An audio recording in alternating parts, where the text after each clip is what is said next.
oceans. Oh, the oceans, they are rising, and so are we. Dear Mayor Hamilton and the City of Bloomington, climate change is a crisis. Human civilization is facing an existential threat. Any excuse for inaction passed long ago. The City of Bloomington has offered encouraging words, but has failed to demonstrate a commitment to the radical climate action that is necessary in light of this emergency. The 2020 city budget was business as usual, but these times are dangerously unusual, and our house is on fire. And so, Mayor Hamilton and the Bloomington City Council declare a climate emergency. Climate change is an emergency, call it that, and act like it. We love our people too much to go down that easily. Oh, the oceans, 2 more times, they are rising, and so are we. Oh, the oceans, they are rising, and so are we.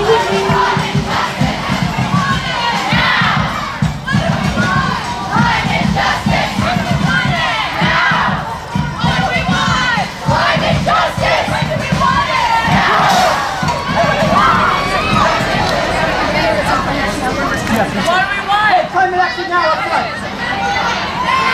What do we want? Climate action! When do we want it? Now! Climate justice!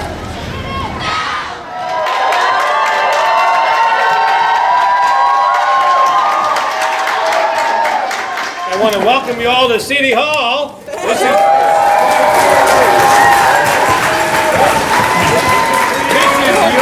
City Hall. I am so proud of Bloomington for what we're doing, along with thousands of places around the world. Today, we are in a climate crisis. You know that. It's going to take leadership from everybody to make this happen. That's why we're here. I know you're here, and it's a beautiful thing. I appreciate that. So first, I do want to thank you for all of the great actions that Bloomington has done to become more sustainable with our solar energy and sustainable action plan, and helping to fund more bike lanes and stuff like that. But I respectfully, Mayor Hamilton, want to tell you that that is simply not enough. Not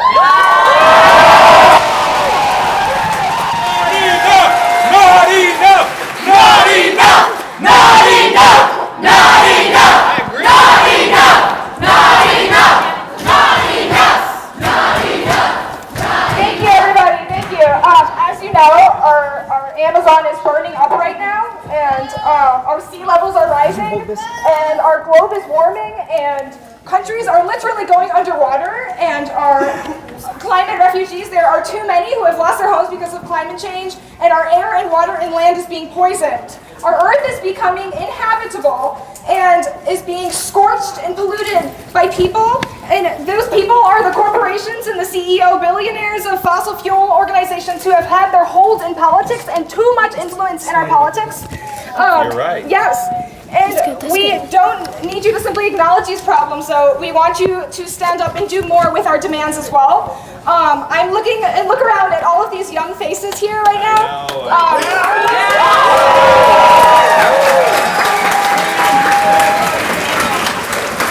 So, thank you. Yes.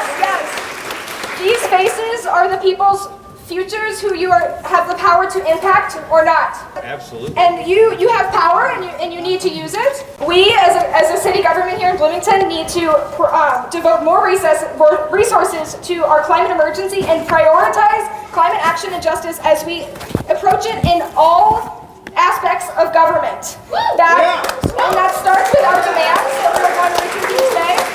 I'd like to start with the phrase about our house being on fire, because our house is on fire. But to paraphrase and translate into English, a Latin phrase, our neighbor's house is also on fire. Yes. And especially our neighbors in impoverished countries and impoverished areas, their house is on fire worse than ours. And it matters when other people's houses are on fire too. Our planet is on fire, and it's time to act.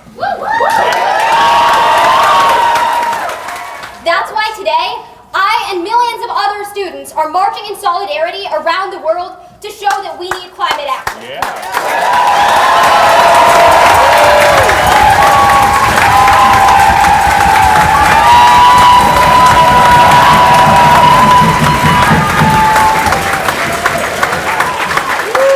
We must act because we are in a climate crisis and we're facing an existential threat. Purdue researchers say that under a high emission scenario, southern Indiana might experience almost 100 extreme heat days per year late in the century, and that temperature deaths per year could double by nearly mid-century. Indiana's corn yields could decrease by 16 to 20% by mid-century. Soy yields could decline by 10%. Climate change will alter nearly every aspect of our lives. It will impact our economy, our homes, and our livelihoods. And those who are hit the hardest will be those who are already experiencing the greatest disadvantages. We've known about this for a long time, but we haven't seen action because corruption and lobbying keep the halls of power in the clutches of fossil fuel companies. Because the 5 largest oil and gas companies on the stock market spend almost $200 million per year to block, delay, and deny the policies we need to stop climate change. Again, let's come back to Indiana. Here in the Hoosier State, the gerrymandered Republican supermajority in our General Assembly has steadfastly prevented us from doing just about anything. In the 2019 legislative session, there were no bills with the word climate in their titles. There were 2 bills labeled with the word carbon, and neither met the deadlines to remain active. Here in Bloomington, we are fortunate to have a supportive city council and mayoral office, and we are counting on you to continue supporting efforts to mitigate and adapt to climate change. Obviously, much of what we have to do is at the national and international level, because this is a global problem. However, it is also crucial that we make changes at the local level.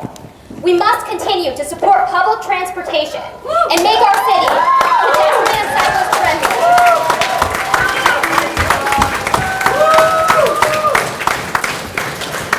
Purdue University's Indiana Climate Change Impact Assessment discusses the importance of urban green space, which saves Indianapolis $10 million annually through stormwater control, carbon sequestration, air pollution filtration, and other functions.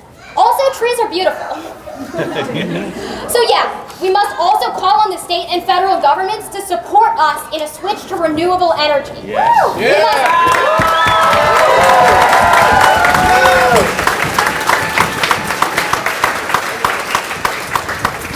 We must work with our area universities and researchers to figure out how best to adapt to climate change.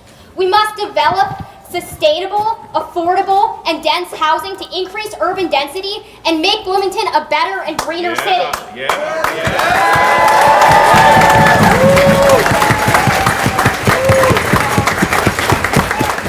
This is our planet, and we are all in this together. We are perched on the edge of environmental collapse. It's time for us to demonstrate. It's time for us to speak out. It's time for us to support plans to mitigate, to adapt to, and to end climate change. All of you here on the streets in the city, we appreciate you. We want you to do more, because now is time to act.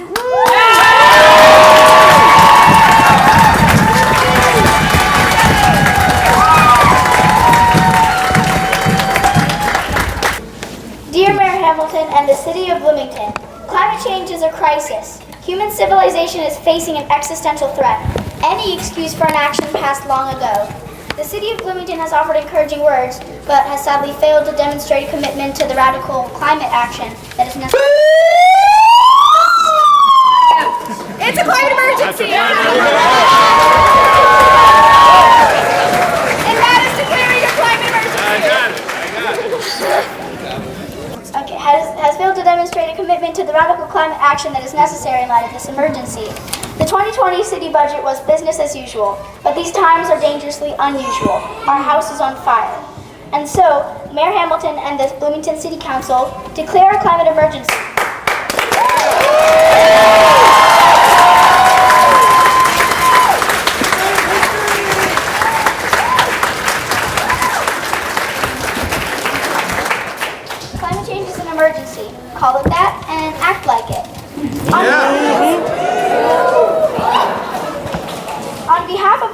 people of Bloomington and the world, we demand that the City of Bloomington does 4 things.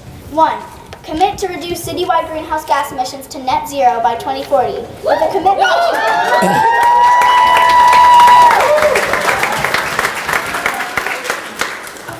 to a 50% reduction by 2027. The Intergovernmental Panel on Climate Change says the entire national economy needs to make a 50% reduction by 2030 and reach net zero by 2050 In order to be a leader, Bloomington needs to be far ahead of the curve to help it compensate for the rest of Indiana.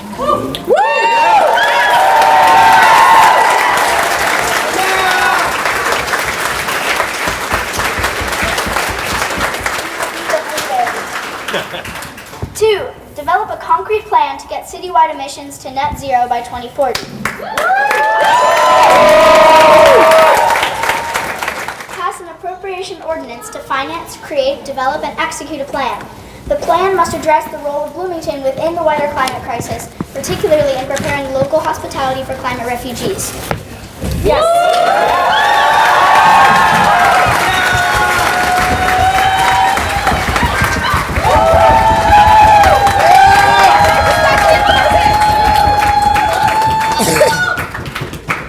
Director-level Office of Sustainability and Climate Action for the city, and explicitly address and prioritize climate change in every city decision, including transportation, zoning, density, development, etc.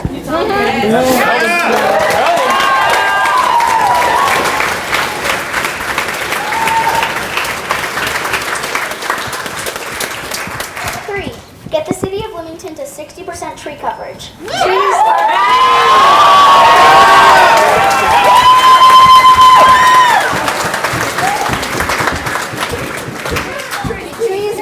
Trees are a practical and inspiring tool of mitigation that are also beautiful. We are currently at 30% tree coverage. Half of these new trees should be food-bearing and from climate anticipatory zones. All right.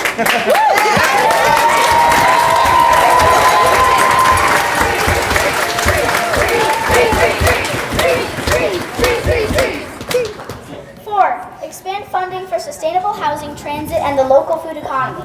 The working class are the ones who will be most affected by the catastrophe of climate change. Create a free and expanded public transport system funded by taxes and fees that disincentivize high-carbon private transport.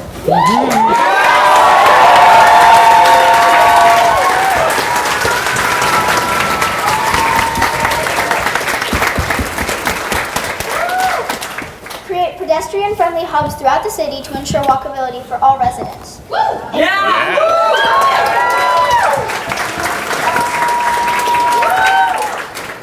Increase institutional and financial investments in sustainable housing.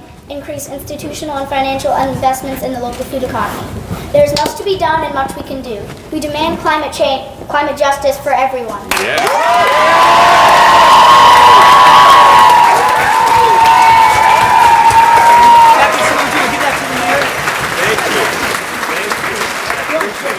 Mayor Hamilton, thank you so much for your time. Thank you for caring about this issue. We look forward to your concrete action. Thank you very much.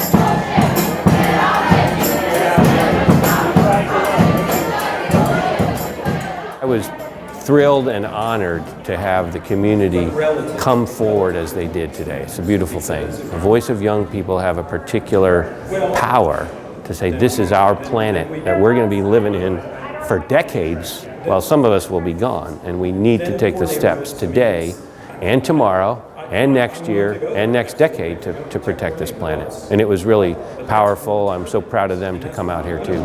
A movement is growing in Bloomington right now, and this was the first day, not the only day. This is happening and we're going on, and students are organizing in their schools, people are organizing in their workplaces, and IU, we are going to be marching every Friday with Fridays for Future to treat this climate emergency like it is and act like it and demand action from our local government. and big government. You know that people care about this issue, you know that it's important to people, but then to actually see people's bodies come out and sweat on a hot day is very encouraging. And it's just, I believe the time has passed for action.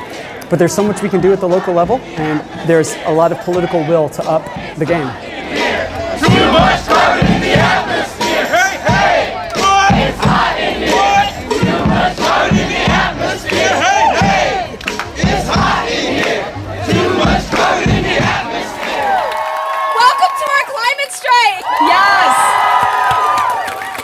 People walked out from Harmony School, from Project School, from Bloomington South, from Bloomington North, from Indiana University. Thank you. We are all here to demand climate action. What do we want? Climate action! When do we want it? Now! What do we want? Climate action! When do we want it? Now! We demand climate justice. We demand immediate action, and we demand a Green New Deal to revitalize our broken economic system, to counteract systemic injustices, and to cut emissions to net zero by 2050. We are perched on the edge of environmental collapse. It is time for us, all of us, no matter who you are, it is time for us to unite behind a shared vision for the future. A future of equity and prosperity. A future where no child must live in fear of climate catastrophe. Find your team so that you can do the most important step, which is fight. Do not let deniers tell you that this is not worth the time and energy, because it is not just the future, it is now. March, strike, yell, fight, because the world needs justice for the climate crisis. If you're young and in high school, you may feel hopeless. You may feel like you're out of options or that there's no solution. But there is a solution, and it's you. Thank you for striking, and I'll see you at the next one. Which side are you on now? Which side are you on? Which side are you on now? Which side are you on? Which side are you on now? Which side are you on? Yeah, period. Which side are you on now? Which side are you on? We know what side they're on, and we know what side we're going to make them be on.